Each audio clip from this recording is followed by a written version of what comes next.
বিসমিল্লাহির রহমানির রহিম। পরম করুণাময় ও অসীম দয়ালু আল্লাহর নামে শুরু। শ্রদ্ধা ভাইরা, আমাদের আলোচনা চলছিল তওবা সম্পর্কীয়।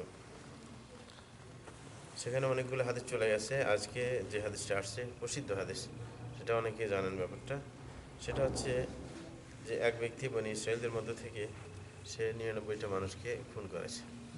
তারপরেও তার মধ্যে কিছুটা ঈমান থাকার কারণে চেতনা আসছে যে তওবা করতেই হবে, এবং এটা প্রত্যেকের চেতনা হওয়া উচিত যে আমরা যতই অপরাধ করি না কেন যেন এই চেতনা থাকে যে আমাকে অবশ্যই আল্লাহর কাছে ফিরে যেতে হবে, আল্লাহর কাছে ধর্ণা দিতে হবে, এবং পাপাচার থেকে কি আমাকে মুক্তি পেতেই হবে। এই চিন্তাটা আমাদের মধ্যে থাকতেই হবে। এটা হচ্ছে ঈমানের যতটুকু বাকি আছে এটার একটা তেজ আর কি, যে কমপক্ষে কিছু একটা আছে ঈমান, যার কারণে ওই চেতনাটা আসে। যদি ঈমান মরে যায়, একবার শেষ হয়ে যায়, তখন ওই চেতনা আর থাকে না, বরং সে অপরাধ নিয়ে আরও কি করে, লম্ফজম্প করে, তখন সে আরও উৎসাহ প্রকাশ করে। তো এই লোকটা ওই একই অবস্থা, যদিও 99টা লোককে হত্যা করেছে, কিন্তু তার মধ্যে একটা চেতনা আছে যে আমি সত্যিই অপরাধ করেছি, আমাকে অবশ্যই এই অপরাধ থেকে ফিরে আসতে হবে। তখন সে লোক খোঁজাখুঁজি করতে শুরু করলো এটার ফতোয়া নেওয়ার জন্য, যে আমি যে তওবা করবো, অপরাধ তার ছোট করে নাই, 99টা মানুষকে হত্যা করলাম, তো এটা কবুল হবে কিনা সেটাও তো জানার বিষয় নেই। হ্যাঁ, এই কারণে সে খুঁজতে শুরু করলো। দুর্ভাগ্যবশত প্রথমে তাকে দেখিয়ে দেওয়া হলো একজন গির্জার বুজুর্গকে। হ্যাঁ, তাদের যুগে যারা গির্জা ইবাদত করতে বসে বসে এরকম একজনকে দেখিয়ে দেওয়া হলো। তখন সে কিন্তু আবার পথভ্রষ্ট করছে ওকে। বর্তমান যুগে একই কথা, বর্তমান যুগে অনেক এরকম খানকা নিয়ে বসে আছে। আপনি তাদের পরামর্শ নেবেন, সঠিক পরামর্শ পাইবেন না, কারণ তারা হচ্ছে জ্ঞানে কি দরিদ্র, জ্ঞান নেই। জ্ঞান, সামান্য জ্ঞান নিয়ে বাস এরকম খানকা খুলে বসে আছে। মানুষকে তারা কি আখিরাতমুখী করার চেষ্টা করে তাদের নিজস্ব পলিসি দিয়ে। হ্যাঁ, যেটা সুফিবাদের কি তন্ত্রমন্ত্র তো আছেই। সুতরাং ওদের কাছে গেলে আপনি সত্যটা পাবেন না। যেরকম এই লোকটা যখন গির্জার মধ্যে যে ছিল ইবাদত করছে, তাকে যখন দেখিয়ে দেওয়া হয়েছে, তার কাছে গেল, যাওয়ার পর বললো যে আমি তো 99টা মানুষকে হত্যা করলাম, এখন কি আমার তওবা গ্রহণযোগ্য হবে আল্লাহর কাছে? সে বললো যে না, তোমার তওবা তো গ্রহণযোগ্য হবে না। কারণ সে মনে করছে যে তো ভারী একটা ব্যাপার, 99 মানুষকে হত্যা করছে, আবার এই লোকের তো আল্লাহ কি গ্রহণ করবে? মানে আল্লাহর যে মহত্ব সেই সম্পর্কে তার ভালো জ্ঞান নেই। মনে করছে মানুষের মতো এত অপরাধ করলে কি আর ক্ষমা হয়? হ্যাঁ, এরকম বলার পরে হ্যাঁ ওর জিদ উঠে গেল। সে মনে করলে তো একটা তো আছেই 100 পুরানোর জন্য, তো একেই হত্যা করে বললো যে তাইলে তোমাকে শেষ করে দিলাম, একটা বাকি আছে। তখন ওকে হত্যা করে দিল, তখন 100টা পুড়ে গেল।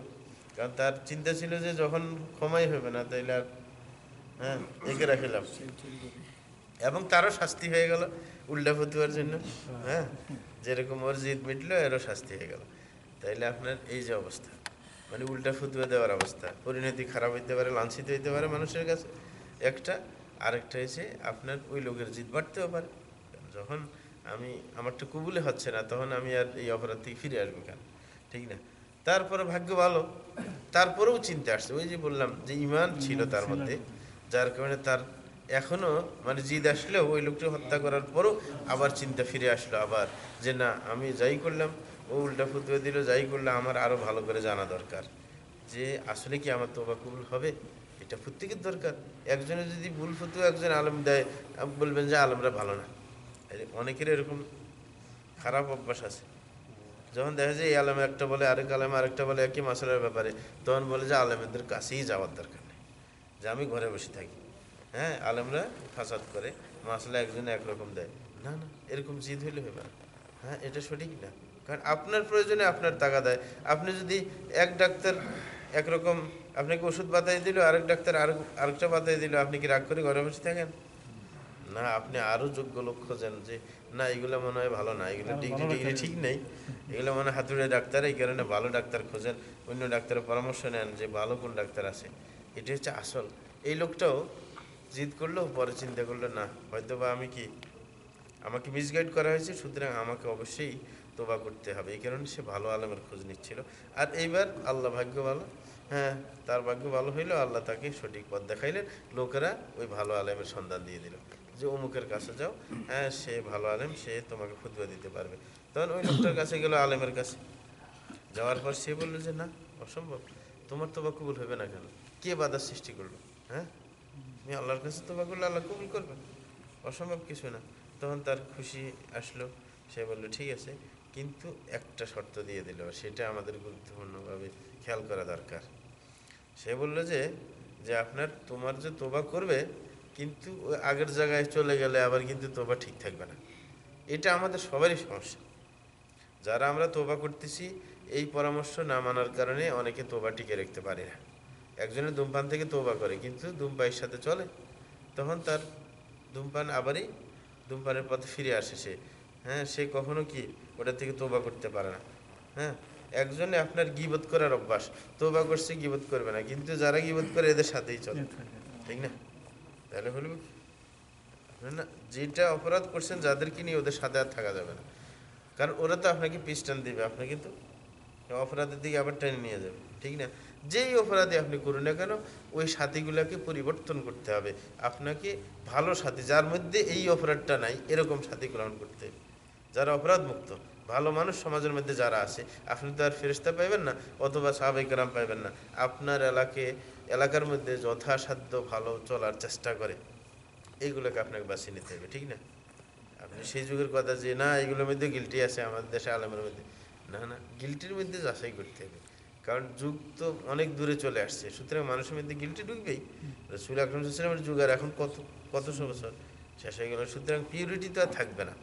কিন্তু তারপরেও তুলনামূলক আমাকে ভালো লোকের সাথে চলতে হবে, নতুবা আমি টিকে থাকতে পারবো না ধর্মের উপর। কথা বুঝতে পারছেন? এটা খুবই গুরুত্বপূর্ণ। অনেকে রাগ বলেছে এই সবগুলোর মধ্যে, এর মধ্যে এই দোষ, ওর মধ্যে ওই দোষ। আরে দোষ ছাড়া মানুষ পাইবে কোথায়? এই যুগে তো দোষওয়ালা মানুষ সবগুলা। যাকে দেখা যায় যে খুব ক্লিন না, তার মধ্যে একটু না একটু দোষ আছে, আপনি হয়তো বা জানেন না, ঠিক না?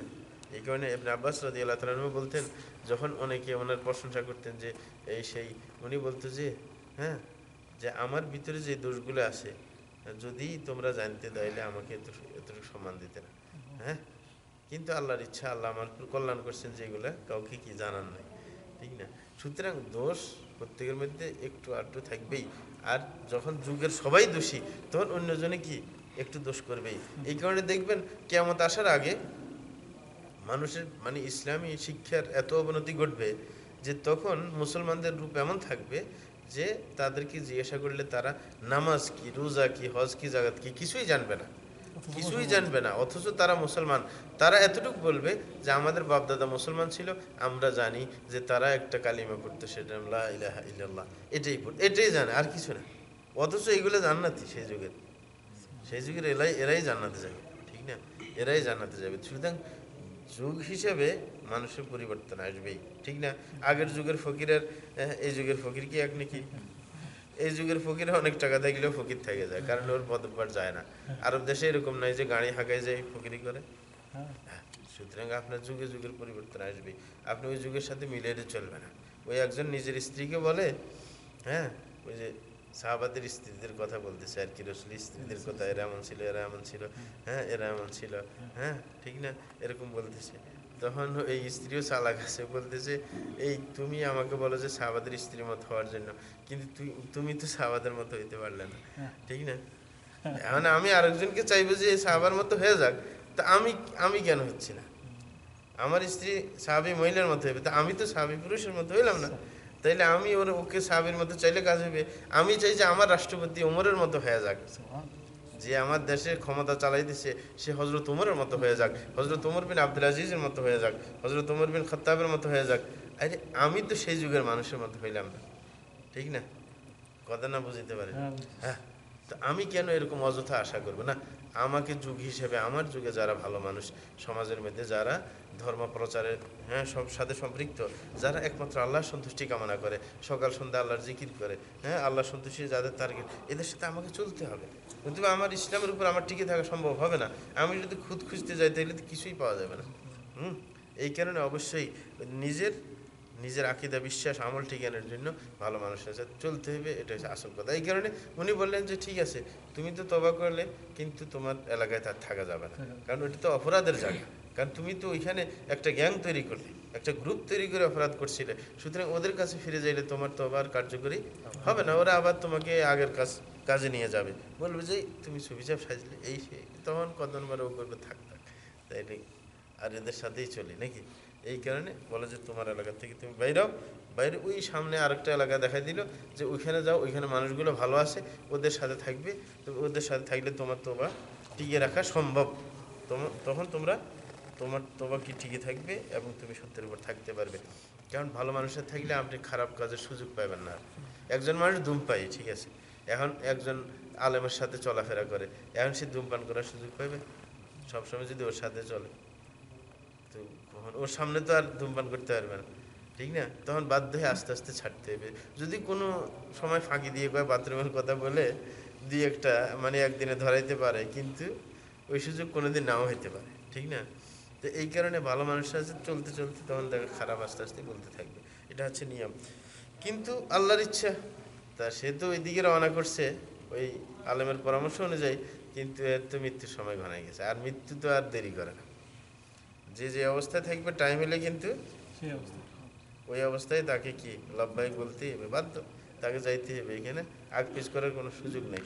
হঠাৎ করে রওনা করলো, প্রতিমধ্যে কি চলে আসলো আপনার সেই মৃত্যুর ফেরেশতা চলে আসলো। চলে আসার পর তার তো জান কবজ করে ফেললো। আর একটা নিয়ম হলো আপনার যারা জান্নাতি এদের ফেরেশতার রহমতের ফেরেশতা যারা, এদের রুহটাকে ওরাই নিতে আসে। আর যারা জাহান্নামী এদের রুহ নিয়ে আসে আযাবের ফেরেশতারা। এখন এর ব্যাপারটা তো সন্দিহান। হ্যাঁ, এই লোকটা আগে ছিল খারাপ মানুষ, এই কারণে ওই যে আযাবের ফেরেশতারা চলে আসছে, কারণ এ তো খারাপ লোক। আর রহমতের ফেরেশতারাও চলে আসছে। আর এই লোকটা তো তওবা করছে, তওবা করে রওনা করছে, দোনো গ্রুপ চলে আসছে। এখন দোনো গ্রুপ, কেউ আমরা ওর নিয়ে যাবো, ওরা বলে যে আমরা ওর নিয়ে যাব, এরকম দ্বন্দ্ব শুরু করছে। আল্লাহ আরেকজন ফেরেশতাকে মানুষের ছবি ধরে পাঠিয়ে দিলেন কি ফয়সালা করার জন্য, যে তোমরা দ্বন্দ্ব করতেছো, আমি ফয়সালা করে দিতেছি। তারপরে সে বললো যে ফয়সালা হইলে এটা যে যেখানে মরে আছে এখন পড়ে আছে সেইখান থেকে ওই জায়গা এবং তার বাড়ির জায়গা দুই সাইডে মাপ দেওয়া হবে। মাপ দিলে যে জায়গা কাছে মনে হবে ওদের মধ্যেই তাকে গণনা করা হবে। মানে যদি ভালো মানুষের এলাকা কাছে হয় তাহলে ও ভালো মানুষ একটা, আর যদি এর বাড়ি কাছে হয় তাহলে ওই এখনো খারাপ মানুষের মধ্যে হিসাব। দেখেন কাছে আর দূরের কারণে ওই এলাকার সম্পৃক্ত, আর যদি সাথে থাকে তাহলে হ্যাঁ, ও যেখানে আছে এখান থেকে ভালো মানুষের বাড়ি কাছে, একে ওদের মধ্যে সামিল করা হইলো। তাইলে আপনি যদি একবারে সাথে থাকে তাহলে সামিল করবে না। আর যদি দূরে কাছে থাকলে খারাপ মানুষের ওদের মধ্যে সামিল করা হয়, তাইলে একবারে যদি সাথে হাঁটে তাহলে কি ভালো মানুষ ধরা যাবে তাকে? কথাটা না বুঝে আসে নাই। তো যখন দেখলো যে এক বিগত সমপরিমাণ কি মানে কাছে, ভালো লোকগুলোর এলাকায় এক বিগত কাছে, হ্যাঁ, তখন ওকে ধরা হইলো কি ভালো মানুষ হিসাবে। এইখানে কয়েকটা বর্ণনার কয়েকটা ধরন আসছে যে এক বিগত কাছে হওয়ার এই ব্যাপারটা কিভাবে ঘটলো। কোনো বর্ণনা আছে সে নিজের বুক দিয়ে ঠেলে এক বিগত চলে গেছে, মানে মৃত্যুর সময়ও মানে একটু অগ্রসর হইল। কোনো বর্ণনা আসছে যে আল্লাহ কি জমিনকে অর্ডার করলেন, এটা হচ্ছে আল্লাহর নিজের দয়া। জমিনকে অর্ডার করলেন যে তুমি কি একটু ছোট হয়ে যাও, ওকে বলছে তুমি একটু দূর হয়ে যাও, মানে বাড়ির সেটকে বলছে একটু লম্বা হয়ে যাওয়ার জন্য, ওটাকে বলছে একটু ছোট হয়ে যাওয়ার জন্য।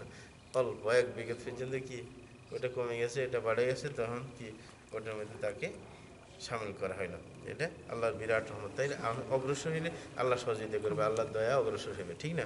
এই কারণে আমাদের অবশ্যই খেয়াল করা উচিত যে আপনার আমরা যেন যে অবস্থায় থাকি না কেন তওবা করার চিন্তা পোষণ করে, এবং তওবা করলে ইনশাআল্লাহ আল্লাহ জাল্লাহু কি করবেন, আল্লাহ জাল্লাহু আমাদের তওবা কবুল করবেন এবং আল্লাহর দয়া আমাদের কাছে চলে আসবে ইনশাআল্লাহ।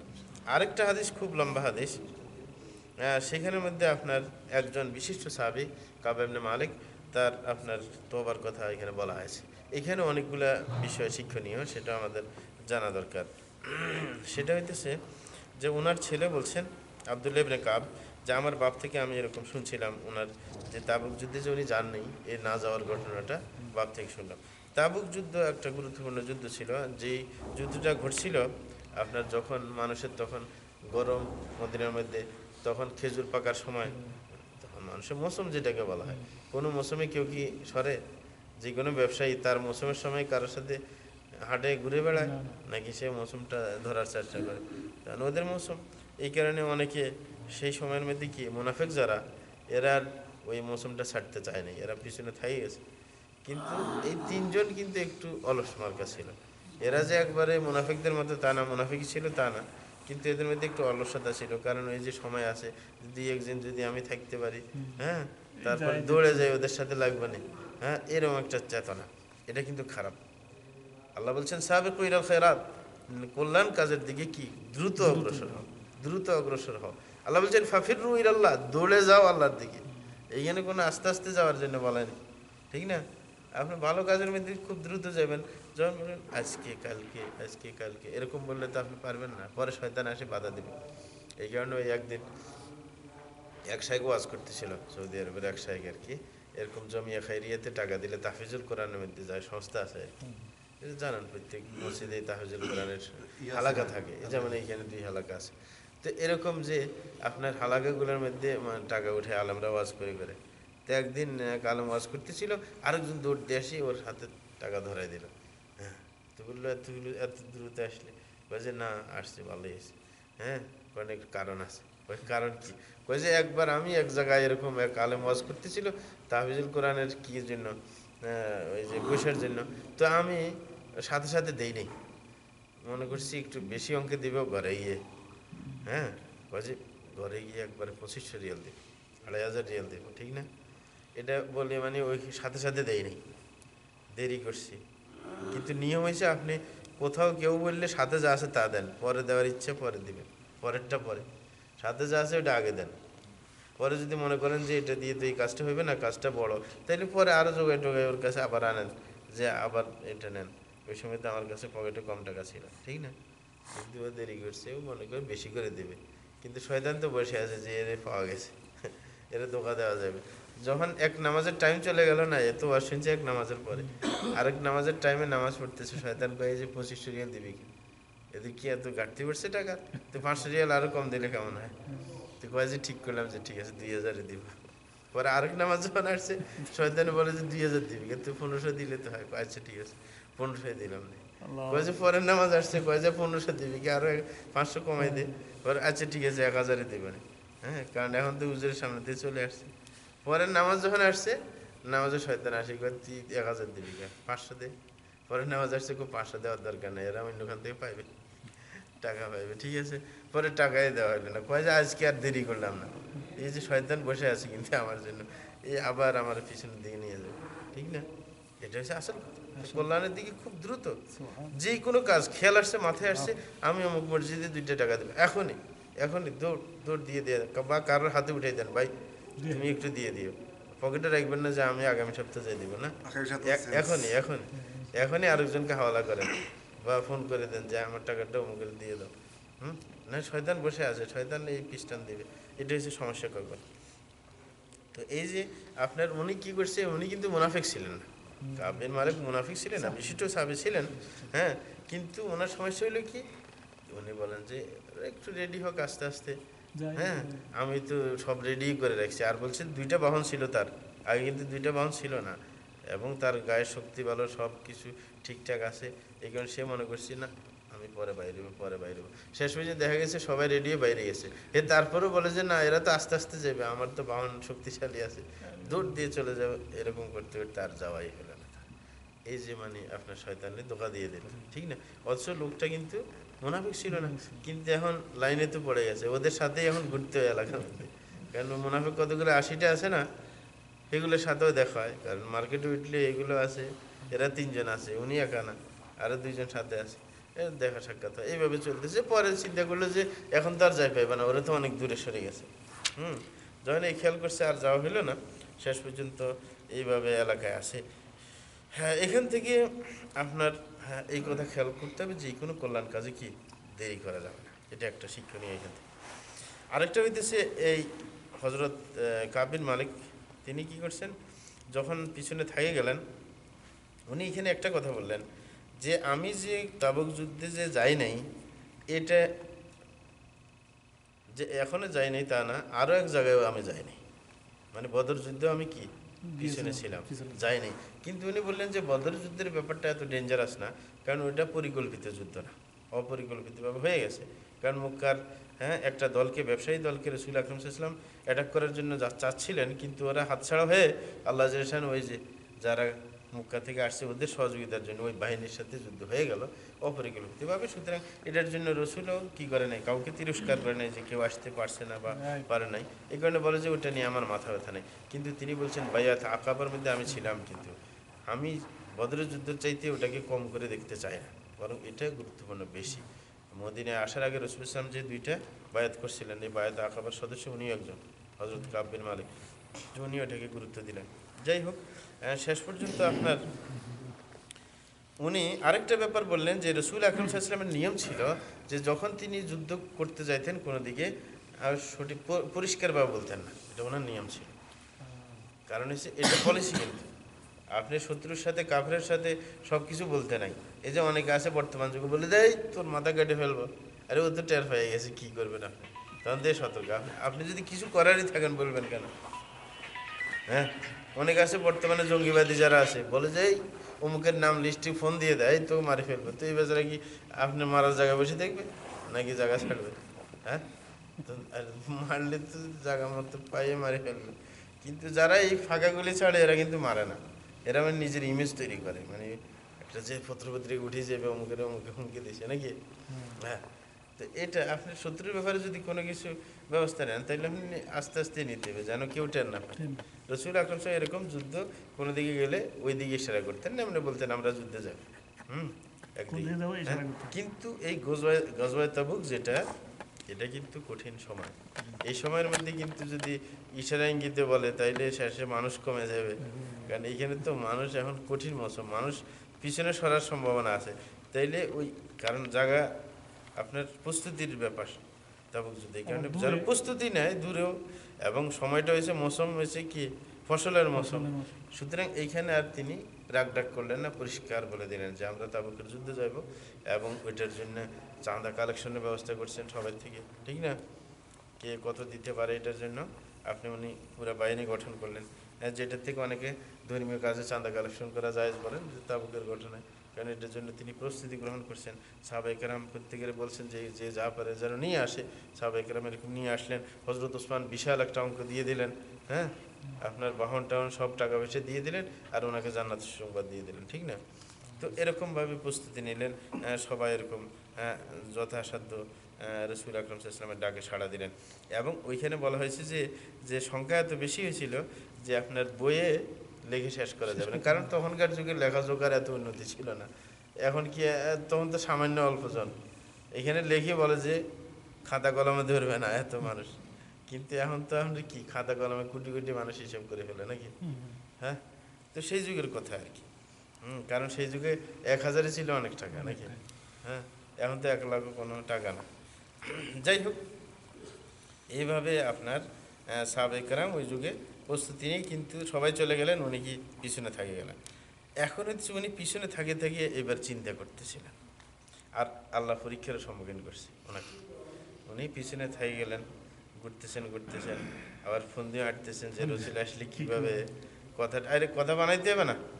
এই কারণে বলে যে আপনি একটা অপরাধ করবেন না, মিথ্যে একটা বলবেন, তাহলে 1000 মিথ্যে বলতে হবে, কারণ সব বানানো চলবে এবার। কারণ একটা বললে তো এখন দেখা যায় যে এটা ঠিকানা যায় না, তাহলে আরেকটা বানাইতে হবে, এটার পরে আরেকটা বানাইতে হবে, আরেকটা বানাইতে হবে, শেষ পর্যন্ত দেখা যায় যে একটাকে সোজা করতে যায় দেখা যায় যে 10টা মিথ্যে কথা বানাইতে হবে, ঠিক না। তো উনি আবার কথায় পটেছিলেন, দেখেন কথায় পটেছিলেন, কাব বিন মালিক কথায় পটেছিলেন যে ওনাকে তর্কে কেউ মানে পরাজিত করবে এরকম মানুষ না, তাইলে পণ্ডিত মানুষ, এ তো কথা বানানো এর কাছে কোনো ব্যাপারই না, ওনার এরকম অবস্থা ছিল। আর আল্লাহ শানু কি করেন, যখন কোনো একটা অঘটন ঘটে তখন যে উনি যে দোষী সেটা বোঝার জন্য আল্লাহ ওই সময় নেক কাজ করার কি ওরকম বন্দোবস্তও দিয়ে দেন। কাব বিন মালিক দেখেন, উনি বললেন যে অন্য সময় আমার কাছে 2টা বাহন কখনো একসাথে হয়নি, কিন্তু এই সময় 2টা বাহন কি একসাথে হয়েছে। আল্লাহ শানু যেন যে একটু মানে বড় পাপি না, মানে হঠাৎ করে মানে অঘটনটা করছে, এর মধ্যে আল্লাহ শানু এরকম দিয়ে দেন ব্যবস্থা, পরিবেশ তৈরি করে দেন যেন তার আফসোস আসে, হায় রে এই সময় তো আমি সুবিধাজনকে ছিলাম, আমি কেন এই সময় এই অঘটনটা করতে গেলাম, ঠিক না, একটা আফসোস যেন আসে, এই কারণে সুবিধা অবস্থায় ছিলেন। এবং উনি এইখানে কথা বানাইতে পারতেন, চালাক ছিলেন, উনি কয়ে যে মাথায় চিন্তা করে অনেকে পরামর্শ দেয় আমাকে যে এইভাবে বলবে ফ্যামিলির লোকেরা, আর আমি তো চালাক আছি, কথা বানাইতেছি যে রসুল আসলে কি বলবো, বলে দেবে একটা। এরকম ফোন দিয়ে মারতেছেন, ইতিমধ্যে আবার আচ্ছা একটু পরে বলবেন এই অসুবিধা। উনি ফরানো না বললো, বুঝছেন? হ্যাঁ, তো বলতেছিলেন যে বাংলাদেশ থেকে তো আপনার বলার ব্যাপারে যে উনি তো এইখানে অবস্থান করতেছিলেন, হ্যাঁ করতেছিলেন, আর ওনার কি মানে আরেকটা আসলো, পরীক্ষা ওনার উপর চলে আসলো। হ্যাঁ, যে রসুল চলে গেলেন, উনি কি পরীক্ষার সম্মুখীন হইতে শুরু করলেন। প্রথম নম্বর পরীক্ষা হইতেছে, মাথায় তো খারাপ চিন্তা আসলো, এটা তো চললেও। দ্বিতীয় পরীক্ষা হয়েছে গাসসান এলাকা থেকে একজনের চিঠি পাঠাইছে। গাসসান এলাকার যিনি কি রাষ্ট্রপতি ছিলেন, সে কি ওনার কাছে চিঠি পাঠিয়েছে। এই আপনার আরেকটা কথা খেয়াল রাখতে হবে, যখন মুসলমানের কিছু ঘটে যায়, কারণ রসুল আকরাম সাল্লাল্লাহু আলাইহি ওয়াসাল্লাম ইতিমধ্যে আপনার না এখন না, গাসসান এলাকার কথা হয়েছে পরে, রসুল আসার আগে। ইতিমধ্যে উনি তো ফোন দিয়ে আটতেছিলেন যে রসুল আসলে কি মানে কথা বানাই বলবেন। রসুল যখন আসে গেলেন, উনি বললেন যে আমার মাথা থেকে সব চলে গেল, মানে এই শয়তানি বুদ্ধি কি সব মাথা থেকে চলে গেছে। আর উনি তো বুদ্ধিমান, এই কারণে বুদ্ধিও খাটাইলে উনি চিন্তা করলেন যে আমি যদি মিথ্যা কথা বলে দেই, এই যুগেতে রসুলের উপর কোরআন নাজিল হয়, ওহি আসে, তাইলে আমার কথা এটা টিকবে না। দেখেন বুদ্ধিমান মানুষ হলে এরকম, যে কথা এটা টিকবে কিনা এটাও তো চিন্তা করার দরকার। কারণ আমি লুকে রাখলাম, কথা বানাই বললাম, কিন্তু জিবরিল তো আল্লাহর কাছ থেকে খবর নিয়ে আসবে, বলবে যে খারাপ। আর ওই যারা কথা বানাইছিল 80 জনে, এদের তো ধরা পড়ে গেল, পরে আয়াত নাজিল হয়েছে এদের বিরুদ্ধে, যে এরা যা আসলে। অথচ রসুল আকরাম সাল্লাল্লাহু আলাইহি ওয়াসাল্লামের কাছে রসুল যখন আসলেন, প্রথম ওরাই আসছে, কারণ দাগিরা আগে আসতে চায়। ওরা খুব দ্রুত এসে 80 জনে মিলে রসুলকে বললেন এই সমস্যা হয়েছে, ওই সমস্যা। আর রসুল আকরাম সাল্লাল্লাহু আলাইহি ওয়াসাল্লাম তো গায়েব জানে না, এটা আরেক প্রমাণ, গায়েব জানে না। রসুল জানলে তো বলতে পারতেন এই তুই শয়তানি করছে, এসব মিথ্যা কথা, ঠিক না? ওরা বলছে রসুল প্রকাশ্য যেটা এটাই গ্রহণ করলেন। রসুল বললেন যে ঠিক আছে, আমি আল্লাহর কাছে ক্ষমা চাই দিতেছি তোমাদেরকে। তখন আল্লাহর কাছে ক্ষমা চাইলেন, এদের জন্য ক্ষমা চাইলেন। কিন্তু আল্লাহ কি ক্ষমা করবে না করবে, আল্লাহরই ব্যাপার, হ্যাঁ ঠিক না? তো এদের জন্য এরা রাগ ডাক করলো, মনে করছে পাশ করে গেছে, ঠিক না? পাশ করে গেছে, কিন্তু পরবর্তীতে ওই 3 জন আসলো, এদের ফালা যখন শেষ হয়ে গেছে, পরবর্তীতে আরও 3 জন ছিল, যে একজন হচ্ছে হেলাল ইবনে উমাইয়া, আরেকজন মুরার ইবনে রবি, এই 3 জন আসছে। এই 3 জনের মধ্যে কিন্তু উনিই যুবক ছিলেন, কাব বিন মালিক উনিই জওয়ান ছিলেন, আর 2 জন কিন্তু বয়স্ক ছিল। তখন ওরা 3 জন আসছে, আসার পরে ওরা 2 জন আগে আসছে, পরে উনি আসছে লাস্টে। আসার পর রসুল আকরাম সাল্লাল্লাহু আলাইহি ওয়াসাল্লামের সাথে সাক্ষাৎ হইলো, তখন রসুলের সামনে বসলো। আর রসুল আকরাম সাহেব ওনার দিকে একটু রাগত স্বরে তাকাইলেন, কারণ ওই যে ওকে ভালোবাসা, হ্যাঁ, কারণ ও তো মুনাফিক না। তখন জিজ্ঞাসা করলো তোমার কি অবস্থা, হ্যাঁ, তখন উনি আসল কথাটাই বলে দিলেন। ওই শয়তানিগুলো মাথার থেকে চলে গেছে, বললেন যে আমার অবস্থা ভালোই ছিল, কিন্তু আমি এরকম আস্তে আস্তে যাবে বলে শেষ হয়ে যাওয়াই হলো না। তখন রসুল আকরাম কি করলেন, যে তোমাদের ব্যাপারটা যখন সত্য কথাই বললে, তখন ফয়সালাটা এবার আল্লাহর উপর ছেড়ে দেওয়া হবে। আল্লাহ তোমাদের ব্যাপারে কি ফয়সালা করে সেটা হচ্ছে দেখার বিষয়। তখন আল্লাহর দিকে সপর্দ করে দিলেন। সপর্দ করার পর এইভাবে চলছে রসুল আকরাম সাল্লাল্লাহু আলাইহি ওয়াসাল্লাম আবার তাদের সাথে কথা বলা বন্ধ করে দিলেন, সাহাবাদেরকে বলে দিলেন যে এদের সাথে কথা বলা যাবে না। এটা কেন করলেন? যেন মনের মধ্যে আরো জ্বলন সৃষ্টি হয়। দেখবেন প্রত্যেকটা আপনি যখন আল্লাহর সপর্দ করছে, তা আল্লাহর ফয়সালা আসতে হবে না, প্রেক্ষাপট তৈরি হইতে হবে না, নাকি? আল্লাহর দিকে আপনার মনোযোগী হইতে হবে। আপনি যদি আরামেই চলেন, ফ্যামিলি নিয়ে খুব আনন্দে, তাইলে তো আল্লাহর কথা ভুলে যাবে। যারা বেশি আরামে চলে, এরা আল্লাহর কথা বেশি মনে করে না। যখন অন্যরা কথা বন্ধ করে দেবে, তখন তো কষ্ট লাগবে না? বন্ধু বান্ধব কেউ কথা বলে না। আপনি দেখেন, চিন্তা করে দেখেন ওনার ব্যাপারটা, হ্যাঁ, আপনি যদি এই দেশের রাষ্ট্রপতি যদি বলে দেয় যে এই লোকটার সাথে কেউ কথা বলবে না, মানে আপনি ওই বাজারে যান, মার্কেটে যান, কেউ কথা বলে না, কি অবস্থাটা হবে? হ্যাঁ, মনটা একবারে সংকীর্ণ হয়ে যাবে, ছোট হয়ে যাবে। তখনই আপনি আল্লাহর দিকে দাবিতে হবেন, আরে কি সংকটময় অবস্থা। হ্যাঁ, এরকম আল্লাহর দিকে দাবিতে হওয়ার জন্য রসুল আকরাম সাল্লাল্লাহু আলাইহি ওয়াসাল্লাম কথা বলা বন্ধ করে দিলেন, যে এদের সাথে কথা বলা যাবে না। এভাবে কি 40 দিন অতিবাহিত হইতেছে। আর এই সুযোগটা ওই যে গাসসানের রাষ্ট্রপতি নিতে চাইল, এটা প্রত্যেক যুগে যুগে চলে। দেখেন রসুলের যুগে চলছে। কোনো মুসলমানের দ্বন্দ্ব হইলে কিন্তু বিরুদ্ধ পার্টি গিয়ে আপনার এদের এই দ্বন্দ্ব থেকে লাভবান হইতে চেষ্টা করে। কারোর কাছে আসি বলবে যে এই ওর সাথে তো দ্বন্দ্ব তোর দেখতে পারে না, এই সেই, তাইলে আমি তো সহযোগিতা করি, ঠিক না? এখন সব কেন্দ্রে। তারপরে এখন ওই যে গাসসান থেকে চিঠি আসছে, চিঠি আসে, সবাই খোঁজে কাব বিন মালিককে, তারপরে ওর কাছে চিঠিটা দেওয়া হইলো। এ পড়তে পারে, পড়ুয়া মানুষ। এ পড়ে দেখলো যে ওকে বলছে যে তোমার সাথে অবমূল্যায়ন করতেছে, তুমি এত যোগ্য মানুষ, তুমি আমার কাছে চলে আসো, আমি তোমাকে সম্মানিত করব। তখন উনি টের পাইলেন এই যে আরেকটা ঝামেলায় পড়ছি। হ্যাঁ, তখন উনি তাড়াতাড়ি যে চুলের মধ্যে একবারে দিয়ে দিলেন, ফুড়ে ফেললেন, চিঠিটা ফুড়ে ফেললেন। কারণ শয়তানের মাধ্যম কখনো সাথে রাখবেন না, এটা আরেকটা এখান থেকে শিক্ষা নিই, যেটা দিয়ে শয়তানি, ঠিক না? আপনার মোবাইলের মধ্যে ওই বান্ধবীর ছবিটা আছে, এটা আপনি তোবা করেন কিন্তু ভিতরে আছে, আবার হঠাৎ করে খুললে আবার দেখা যাবে, তখন তোবাটা থাকবে, নাম্বার থাকবে, নাম্বার দিয়ে আবার কল করতে মনে চাইবে, নাম্বারটা ডিলিট করতে হবে যেন ওকে কাছে না পাওয়া যায়। হ্যাঁ, প্রত্যেকটা জিনিস উনি কিন্তু দেরি করেন না যে আমি পেছে পড়ছি, এটাকে কাছে রাখে দিলে বারবার পড়তে মন চাইবে, পড়ে আবার সিদ্ধান্ত নিতে আবার কি দেরি হবে নাকি? শয়তান একটু সুযোগ পাবে, শয়তানের সুযোগ পাওয়ার জন্য ব্যবস্থা মাথায় যদি ঢুকিয়ে দেয় যে না ওর সাথে আবার তুই যোগাযোগ কর, যখন দেখবি নম্বরও নাই, কিছুও নাই, এমনকি যে ওর নিকটবর্তী যার থেকে সহজে নম্বর ওর পাওয়া যায় ওর নম্বরও ডিলিট করে দিতে হবে যেন সহজে না পাওয়া যায় ওকে খুঁজে। তাইলে আপনার মাধ্যমগুলো বন্ধ করে দিতে হবে। তখন উনি আর দেরি করলেন না, যে চিঠিটা পড়াই ফেললেই ভালো, তাইলে আর শয়তান আর সুযোগ করতে পারবে না, ঠিক না? হ্যাঁ, তারপরে উনি এটা পড়াই ফেললেন, এই ঝামেলা থেকে মুক্ত হয়ে গেলেন। কিন্তু এই অবস্থাতে আছেন, কথা বন্ধ করলেন, কষ্ট পাইতেছেন, কিন্তু এখনও কিন্তু ওই আসে না, ফয়সালা কিন্তু আসতেছে না। রসুল বুঝলেন দেরি হয়ে যেতেছে, এরা মনে হয় এখনো কণ্ঠাটা ভালো করে হয় নাই, ঠিক না? এই কারণে আল্লাহমুখী করার জন্য আরেক ব্যবস্থা। এবার বলছেন বউর সাথে থাকা যাবে না। আগে তো বউর সাথে বাচ্চা কাচ্চার সাথে কথা বলতো, পুরো দেশের মানুষের সাথে না কথা বলা বন্ধ, ঘরে ঠিক আছে, কিন্তু ঘরের ভিতরে চলছিল বউর সাথে থাকা টাকা, যাক কোন দিকে শান্তি না হইলেও ঘরের বেচারি ঠিক থাকলে হয়। কিন্তু এবার রসুল বলছে যে না, এর তো বেশি মনে হয় এরা কানাকাটি করে না, এবার ঘরেও কি বন্ধ করে দিতে হবে, যে ওর সাথেও কথা বন্ধ, কোনো কিছু চলবে না।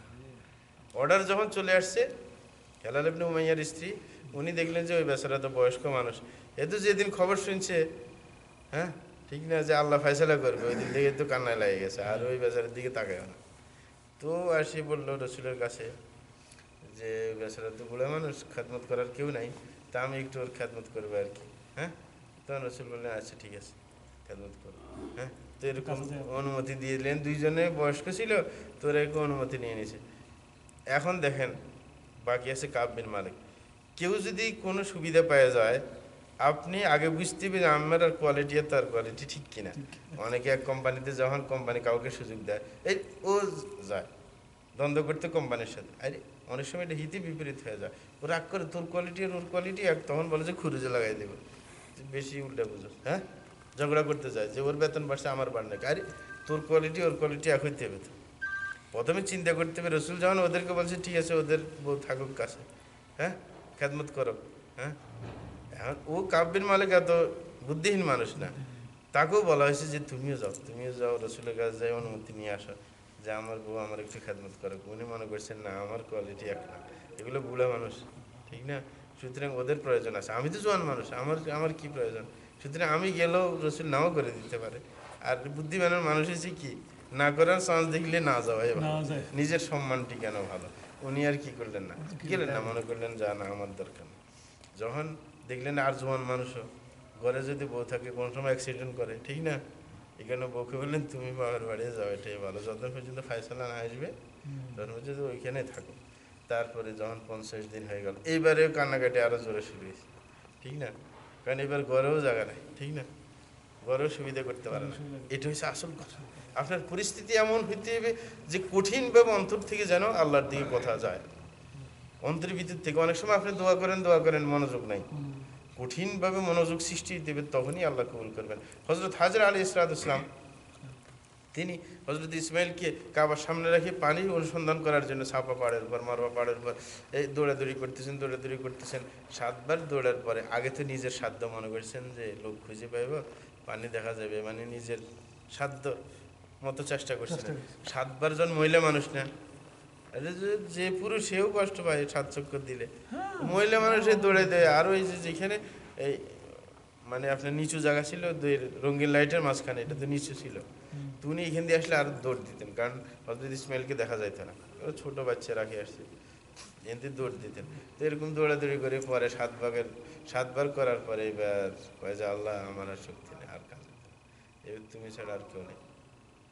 এই তখন যখন কথা মন থেকে বাইরেছি যে চতুর্দিকে কানেকশন শেষ, এবার তুমি হ্যাঁ যখন এরকম একজনের ধরে দুনিয়াতে একজনকে যদি বলে যে তুমি না দিলে আমার কিন্তু আর কেউ তো অনেকখানে ঘুরে ফেললাম, তখন ওর একটু দয়া আসে যায়, বেচারা অনেক ঘুরলো আমি দেখি, যখন আমার উপরে এত নির্ভরশীল হয়ে গেল আমি একটু তার সহযোগিতা করে দিই। আল্লাহর কাছে এরকম কঠিনভাবে যখন দেখবি কোনো দিকে আর কোনো সুযোগ নেই, কঠিনভাবে আল্লাহকে ধরবে, তখন আল্লাহ ওই সময় দোয়া কবুল করবেন। মন থেকে বাইরে থেকে একনিষ্ঠভাবে, এটাই। যখন কথা বন্ধ হয়ে গেছে, গড়ে আর সুযোগ নাই, এবার কান্নাকাটি আরও জোরে শুরু হয়ে গেছে। ফাঁক দিয়ে আবার ওনার আবুকা দাদা আরেকজন ওনার চাচতো ভাই ছিল, কথা বলতে আর কারো পায় না দেখি মনে করছে এই বন্ধু মানুষ, হ্যাঁ এই সবচাইতে ভালোবাসে। এবার ওর দেয়াল টপকে ওর বাড়িতে দেখছি যে ওর সাথে কথা বলতে চায়, ও তো কথা বলে না, বারবার বলতে চায়, ও বলে না। হ্যাঁ ঠিক না, বলে যে আমি কি আল্লাহ আল্লাহ রসুলকে ভালোবাসে না। হ্যাঁ যত কথা কয়, কারণ হচ্ছে ওই যে এখানে চোরামির কোনো সুযোগ নেই। দেখেন হে যদি ওর পুরানো সাদিক যদি একটু কথা বলে যায় রসুলকে জানবে, হ্যাঁ কিন্তু না, ওই যে আল্লাহ রসুলের অর্ডার না, এখানে কোনো ছাড় নাই, যেই হোক না কেন। ওর সাথে কথা বললো না, পরে তো বাইরে গেল, দেখলো যে ও কথা বলে না, ঠিক না। শেষ পর্যন্ত এই কোণঠাস হয়ে যাওয়ার পর হঠাৎ করে আল্লাহ কী করলেন, তওবাটা গ্রহণ করলেন, আয়াত নাজিল হয়ে গেল। তখন কোমরটা একবারে ফাঁস করে দিলেন। আগে যে ওই যে 80 জনের সুযোগটা নিল, সুযোগটা শেষ। আয়াত যখন নাজিল করছে, আল্লাহ সবগুলোর ব্যাপারে গিয়ে আয়াত নাজিল করে দিলেন। এই ফাঁকে আরেকটা সুন্দর কথা করছিল, যখন এই যে কোণঠাস হয়ে গেছিল, ওই দুইজন তো বুড়ো মানুষ, এরা ঘরে বসে বসে কান্নাকাটি করে, কিন্তু এত জোয়ান মানুষ, এই ঘরে বসার মানুষ না, এই বাজারে ঘুরে মসজিদে আসে, রসুলের সাথে নামাজ পড়তে। দেখেন ভালোবাসার ব্যাপারটা দেখেন, রসুল সাহাবাদেরকে ভালোবাসতেন কীভাবে, আর সাহাবারা কীভাবে রসুলকে ভালোবাসতেন। এ আসে রসুলের কাছে দাঁড়িয়ে নামাজ পড়ে, মানে কাছে দাঁড়িয়ে যে যদি একটু কথা বলে আমার সাথে নাকি, হ্যাঁ এরকম তো হ্যাঁ সুযোগ খোঁজে। আর সালাম দেওয়ার পর দেখে রসুলের ঠোঁট নড়ছে, মানে সালামের উত্তর দিয়েছে কিনা। আবার পাশে নামাজ পড়ে, যখন হে রসুলের দিকে তাকায়, রসুল তাকায় না। যখন হে আবার নিজের মনোযোগী হয়, রসুল আবার এর দিকে তাকায়। মানে রসুলেরও ভালোবাসা ওর প্রতি আছে, যে লোকটা আসলে ভালো মানুষ, কিন্তু এখন কি ভুল করে ফেলছে, এই কারণে ওর প্রতি দয়া ছিল, এই কারণে ওর দিকে তাকায়। ও আবার মনোযোগী হলে আবার ওর দিকে তাকাইলে আর রসুলের তাকায় না, এইভাবে মানে চলছে। কিন্তু কাছে দাঁড়িয়ে ছিল। এইভাবে যখন সময় শেষ হয়ে গেল 50 দিন, তখন কি আয়াত নাজিল। এটা হচ্ছে যে কোনো মুহূর্তে আপনার সন্দিহান যেন না হয় কেউ। সেই রসুল আকরাম সাল্লাল্লাহু আলাইহি ওয়াসাল্লাম বলছে এদের সাথে কথা না বলতে, অর্ডার কে দিল? না না, রসুল অর্ডার দিল না, তিনি রসুলকে দোষী সাব্যস্ত করছে যে আমি এতটুক দোষ করলাম, আমাকে এত বড় শাস্তি নাকি। আরে সন্দেহ করার কিছু নেই, এটা আপনার যতটুকু হের কল্যাণকর সেটাই তো। যখন রসুল ভালোবাসে তার উম্মতকে, তখন তিনি যে সিদ্ধান্ত দিবেন সেটা তো কি অবশ্যই তার জন্য কল্যাণকর।